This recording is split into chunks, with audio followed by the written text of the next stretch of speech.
بسم الله الرحمن الرحیم. قدرمنو لیدونکو السلام علیکم ورحمت الله وبرکاتو. د جهادي ارزښتونو په نوم د نوي ریاست جوړېدل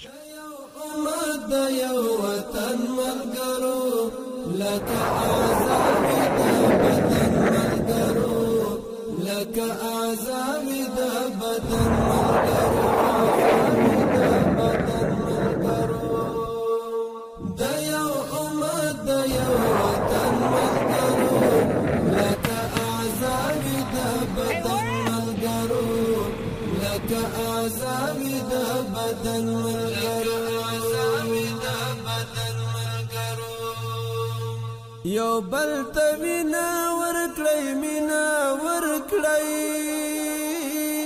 یو بل ته وینا ورکړی مینا ورکړی یو بل ته وینا ورکړی مینا ورکړی ورور خو وی ورور باندې پتمن ملګرو لکه د افغانستان خلک مسلمانان او په دین مین خلک دي. تاریخ دا ثابته کړې کله چې دا خاوره د پردو له یرغل او تیري سره مخ شوې، جهاد چې د اسلام یوه محکمه او قطعي فریضه ده، په اعلانولو یې همدغه مجاهد او میلني ولس ورته کلک او غاښ ماتونکی ځواب ورکړی دی او د بېساري قربانیو په ورکولو یې ازادي خپله کړې ده.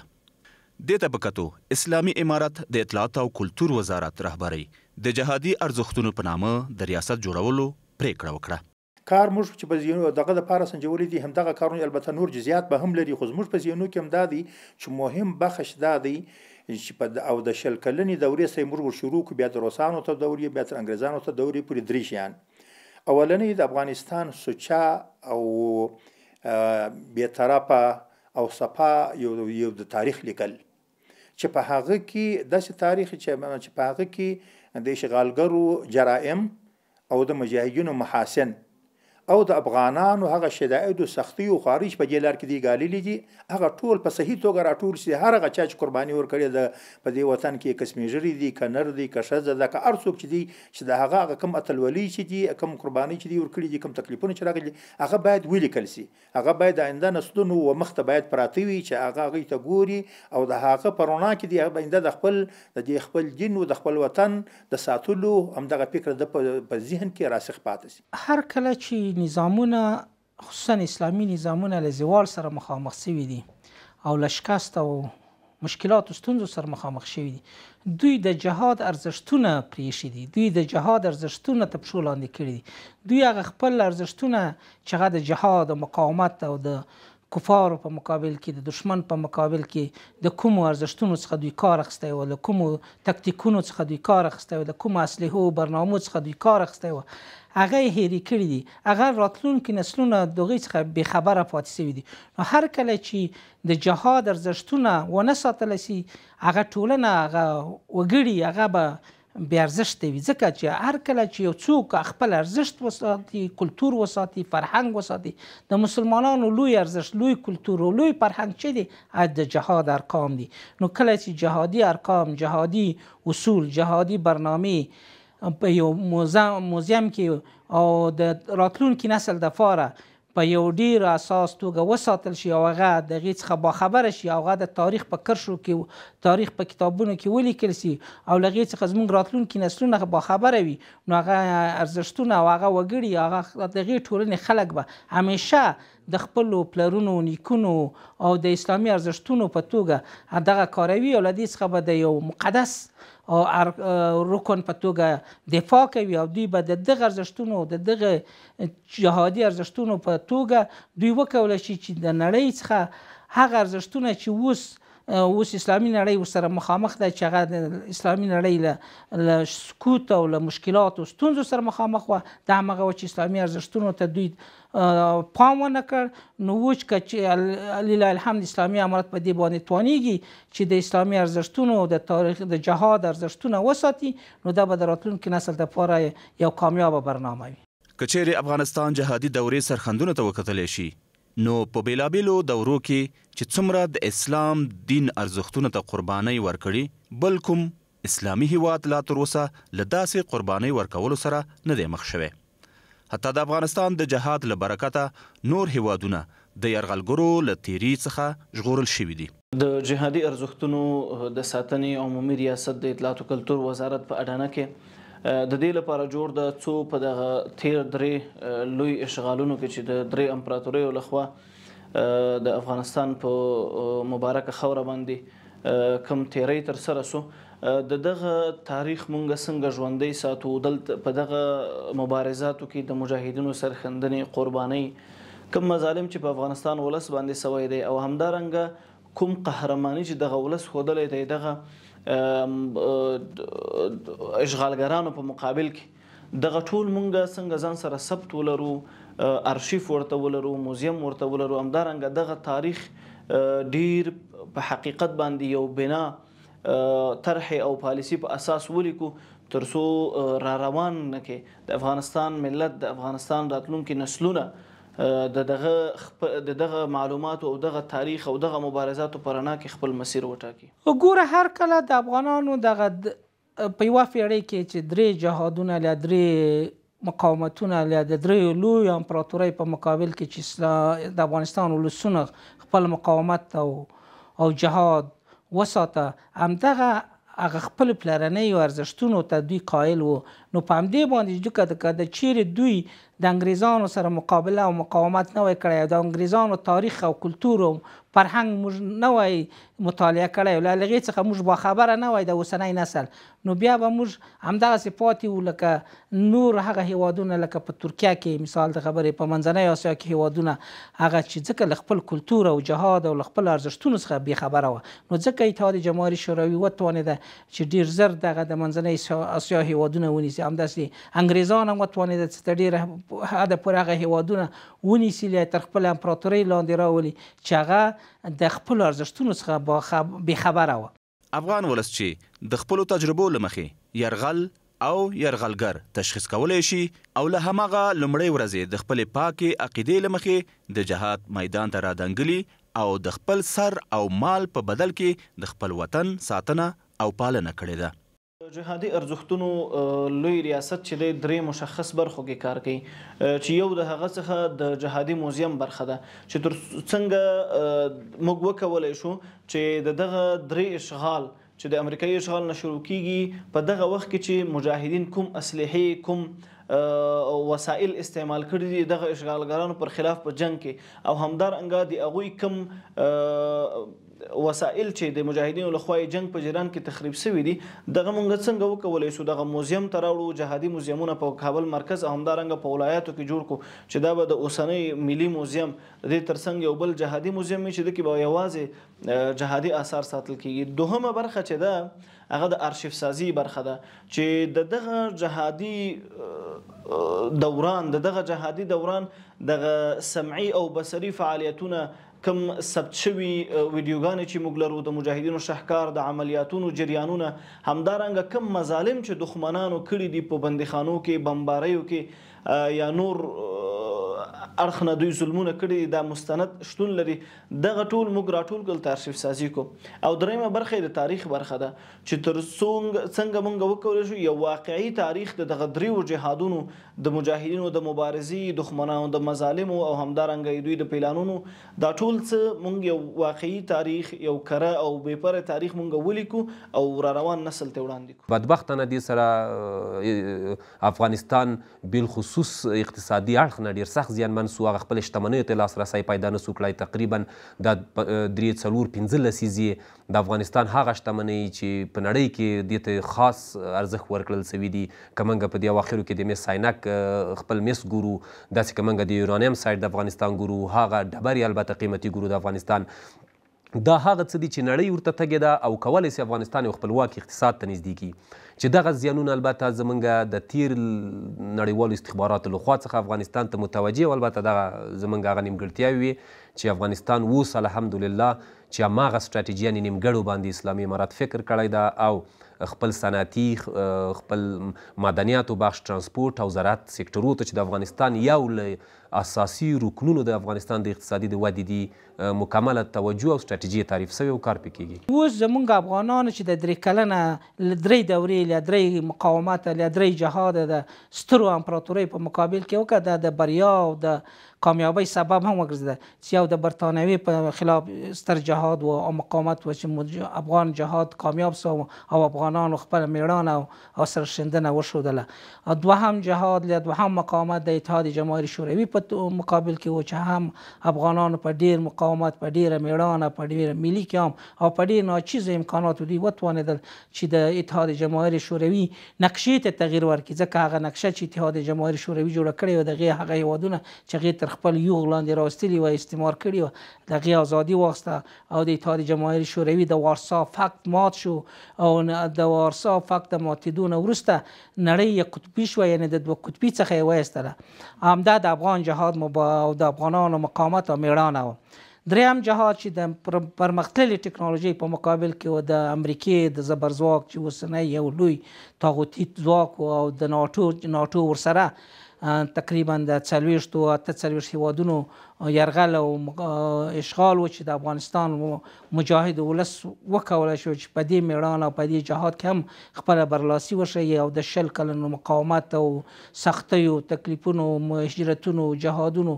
باوجود دوی وتوانېدل چې دغه لویه پرمختللې ټکنالوژي او ستر اشغال او زبرځواک هېواد چې هغه امریکا و یک قطبي نظام و په ټوله نړۍ باندې را چلوه، دې ته هم د پای ټکی کېږي. مونږ ښه پوهیږو چې اشغالګر او مکار دښمن یوازې د دې سپېڅلې خاورې په اشغال بسنه نه کوي، بلکې له سپېڅلې خاورې سره یو ځای د هیواد شتمني او د ولس اسلامي فکري او افغاني ارزښتونه ټول اشغالوي. که د برطانویانو او انګریزانو په وړاندې باندې مبارزه کړې ده، هم د اسلامي شعایرو د تطبیق لپاره یې کړې وه او د افغانستان او د خپلې مقدسې خاورې د اشغال نه د خلاصېدو په خاطر یې کړې ده. دلته د اسلامي نظام د رامنځته کېدو په خاطر باندې یې کړې وه او په دې برخه کې دننه که څومره ستونزې رامنځته سوي وي هغه یې بیا بحران بللی شو د سیمې او د هېواد په کچه دننه. که یې له روسانو سره مبارزه کړې وه د سوسیالیزم په وړاندې د اسلامي ارزښتونو هغه لیوا راپورته کړې وه چې د یو اسلامي نظام حاکم کړي او افغانستان له اشغاله خلاص کړي. که د امریکایانو په وړاندې باندې مبارزه کړې ده، دا هم بیا د دیموکراسي او د اسلامي د شعایرو خلاف د یو داسې پالیسۍ او د یو داسې نظم غوښتنه وه چې اسلام پالو نه منله. نو دا مبارزه د اسلام لپاره وه، په دې برخه کې قرباني ورکړې ده. 1.5 میلیون نه زیات انسانان د شهادت مرحلې ته د روسانو په مقابله کې ورسول، د امریکایانو په مقابله کې هم داسې کور پاتې نشته چې قرباني یې نه ده ورکړې، داسې ځای پاتې نشته چې په دې برخه کې سرښندنه نه ده سوې، داسې ځوان پاتې نشته چې هغه بندیخانه تېره نه کړله. او د انګریزانو په برخه کې خو حماسي تر دې اوسه د تاریخ په څپو کې د افغانانو لپاره یو مثال بللی سو. افغانستان واقعا چې خپل غیرت په جهاد دوره کې وښوده او دوی ټولې نړۍ ته خپل هغه میړانه وښوده چې دوی کولی سي یعنې له هر زبرځواک څخه د خپل جغرافیې دفاع وکړي. اما که موږ ګورو البته د افغانستان هغه اقتصادي خوا کې چې افغانستان څومره وننګول سو، څومره سختۍ افغانستان فعلا البته دوی تیروي. که موږ ګورو البته زموږ د جاپان چې په یو ورځ ازادي ده، که نن موږ د جاپان هغه موقف په نړۍ کې ګورو، ټکنالوژي کې دوی په اقتصادي خوا کې دوی البته صنعتي سکتورو کې چې په کوم حد دوی تیسته کړی ده چې بدبختاً افغانستان البته یوازینی د دغه خارجي استخباراتو له وجې نه چې افغانستان یو له پیاوړو هیوادو څخه و. که موږ وګورو په تیره کې موږ داسې د ترکي، پاکستان، د همسایه ټولو ملکو البته موږ محصلین په افغانستان کې درلوده چې دوی زده کړې په افغانستان کې کولې. هدف دا چې زموږ ډېره غټه لاسته راوړنه درلودله، اما د دغه خارجي استخباراتو په دسیسو افغانستان په داسې یو دارایی بدل سو چې البته هغه زموږ شتمنۍ چې افغانستان ته هغه جیو سایټ کې البته نړۍ ورکړې ده د معدنیاتو بخش کې، داسې افغانستان هغه سټراټیجیک لوکیشن د اسیا دپاره البته البته بالخصوص د اروپا ټولنې دپاره چې دوی کولی سي البته شمالي او جنوبي اسیا سره وصل کړي له دغې لارې څخه دغه یو مهم پوینټ البته له نظره وغورځول سو او د دغه سیول وار یا که موږ ورته د منطقې جنګونه دننه په افغانستان کې وګورو ټول د هغه نړیوال استخباراتو لاسونه وه چې ګواکې نه غوښته افغانستان یو خپلواک اقتصاد، افغانستان یو خپلواک ملک او یو خپل تصمیم نیونکی ملک واوسي. د جهادي ارزښتونو په ساتنه کې اجتماعي هڅه پکار ده. له دې حقیقته هیڅوک انکار نشي کولی چې افغانانو د خپل هیواد په ساتنه او دفاع کې خورا زیاتې قربانۍ ورکړي او له هر یرغلګر سره یې په ډیره میړانه مقابله کړې ده. افتخارات د ارزښتونو یوه برخه ده او خپل افتخاراتو ستاینه یادونه د راتلونکي نسل لپاره هغه الهام بخښلی شي تر څو وکولی شي دوی په راتلونکي کې د ډیرو شومو پالیسیو د بل د ظالمانه استرداد څخه ځانونه وساتي او د پرمختګ لامل شي. تاسو ګورئ چې په نړۍ کې داسې معاشرې داسې ټولنې شته دي چې هغوی ډیر پاتې کلتور خو بیا هم د هغې په ډیر افتخار یادوري کوي. وجه یې دا وي چې دی په ټوله نړۍ کې خپل هویت ثابت کړي، خپل هویت تر نورو تمدن تر نورو ورسوي. نو د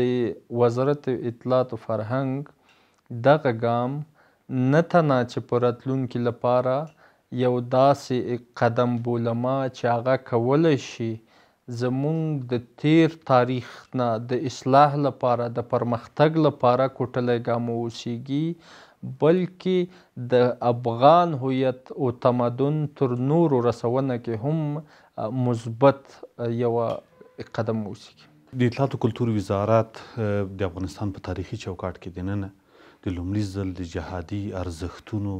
یو نندارتون او یا د هغوی د راټولولو او د پاللو په خاطر باندې یو لوی ریاست رامنځته کړی